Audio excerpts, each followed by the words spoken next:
But rice husk is pretty much a waste product. You know, we eat a ton of rice. It's easy to source. I believe it's used in animal feed as well. So a lot of farmers will have it. It's not that hard to get access to.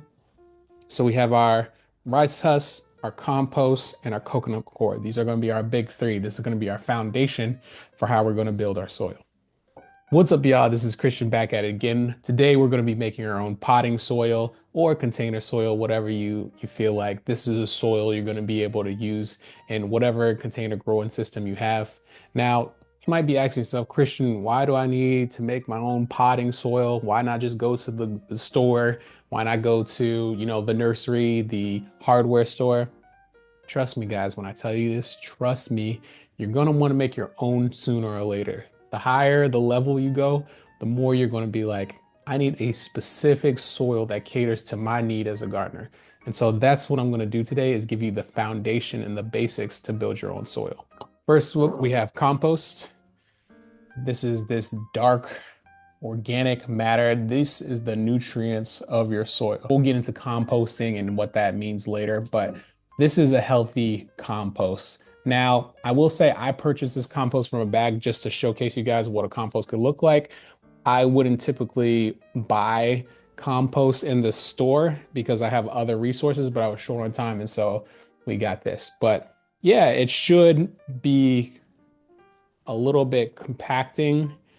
One thing I noticed about this compost specifically is it has a lot of like wooden products in it, right? So a lot of these wooden pieces. You don't want a ton of wood in your compost or in your soil in general, because one, wood wicks up moisture, which you want that to go to your plants, not to these little pieces of wood that's in here.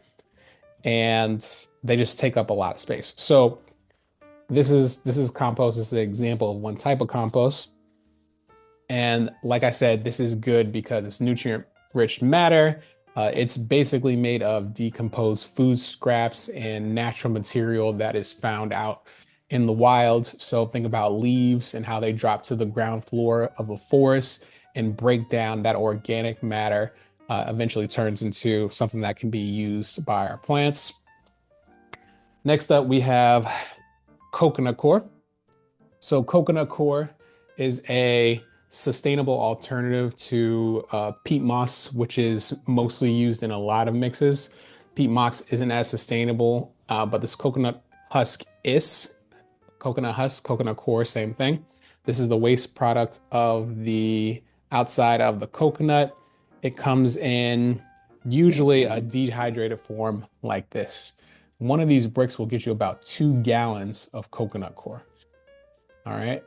And we'll talk about how this coconut coir not only holds the body of the soil and helps create the structure of the soil, but it also maintains moisture.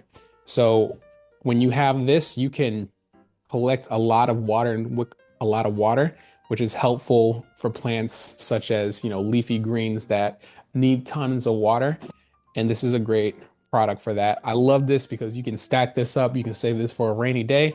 And then when you're ready, you just add water to it and you break it down, and you'll get this soil-like consistency.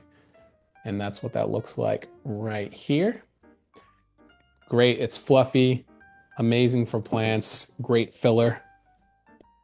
Love coconut coir. Put a little bit on the table, Okay, so now we have,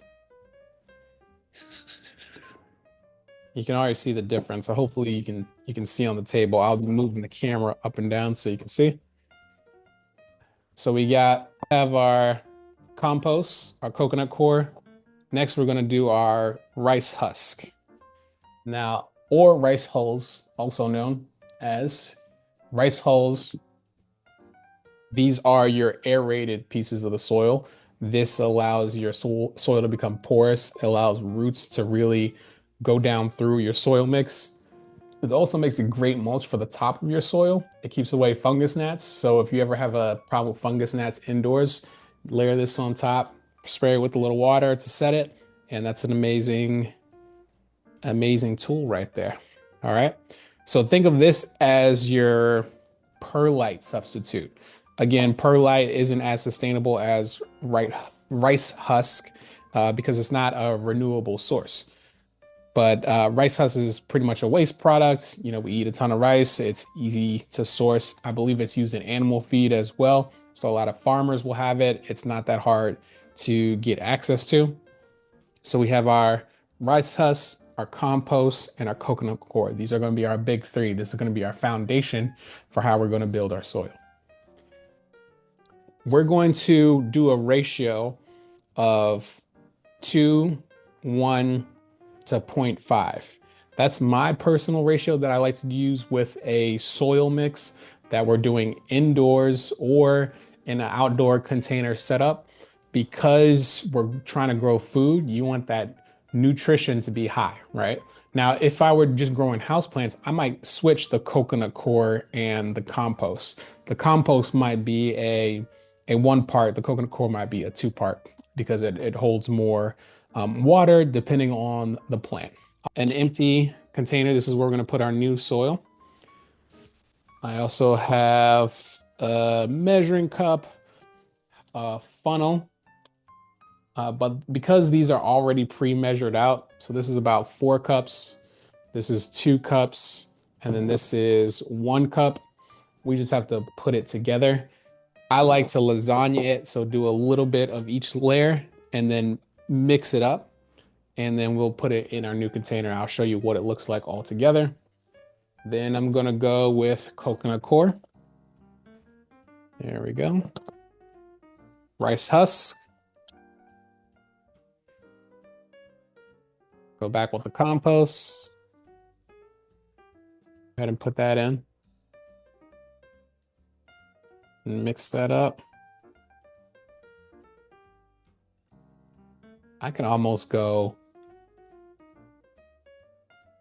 with the 0.25 ratio with the rice husk. It's just a lot of rice husk. Make sure you play with the ratios based off your needs, understanding that compost is for nutrient density, coconut coir is for base, foundation, and moisture retention, and then rice hulls is for the aeration of your soil. So you keep those things in mind, so you can play with those ratios all you want. We'll get into a later workshop on soil amendments because the soil world is so big. I even talked about how do you craft the soil to be great for I was about to say microbiotics, microorganisms, how to create a place where, your worms, your roly-poly-olies, all the things that make a garden just thrive, just want to come into your soil. We'll talk about that at another time. Until next time, I'll see y'all later. Peace.